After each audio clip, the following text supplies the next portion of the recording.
Eto na raw ang karma kay Dillon Brooks sa kanyang mga dirty play na ginagawa sa kanyang kapwa mga manlalaro.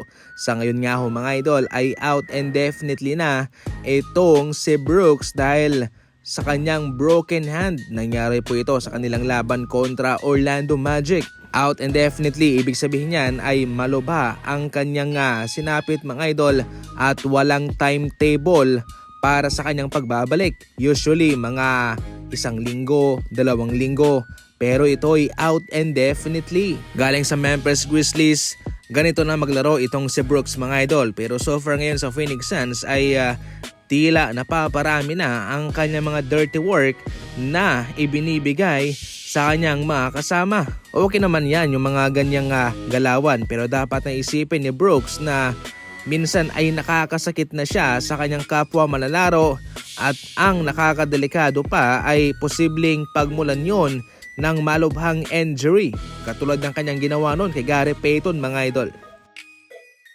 Napakaraming DNP ang ibinibigay ng Pelicans coach kay Jordan Poole pero ngayon ito'y kanilang napakinabangan.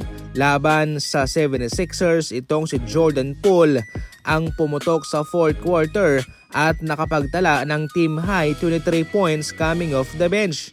Sa score na 126-111 ay kanilang tinalo po ang 76ers. Kasama si DeAndre Jordan kahit na veteranong sentro, nag-ambag ng 6 points, 15 rebounds, 4 blocks sa loob ng 31 minutes. Ito na yung pinakamataas na natanggap ni Jordan na playing time sa isang kupunan. Samantalang si Jordan Poole 23 points, 5 assists at mayroong 5 3-pointer.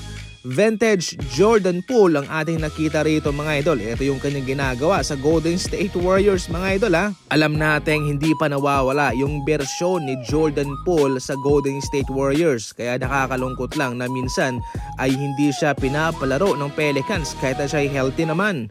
Sana ngayon ay mag-iba na ang kanilang pananaw sa kanya at ito'y kanilang patuloy na bigyan na ng playing time sa kanila. Hindi nagustuhan ni Scottie Pippen Jr. ang pagtulak sa kanya sa late game na ito mga idol. Tambak ang Memphis Grizzlies dito. Naramdaman dito ni Scottie na para bang binabad trip siya nitong si Gardner. Idagdag mo pa ang tambak sa kanila ng Miami Heat kaya pinasok na rin ng frustration itong si Scottie kaya hindi siya umatras mga idol Binanatan niya. Ayon naman sa mga commentator ay hindi naman daw dirty itong ginawa ng Miami Heat player na ito mga idol.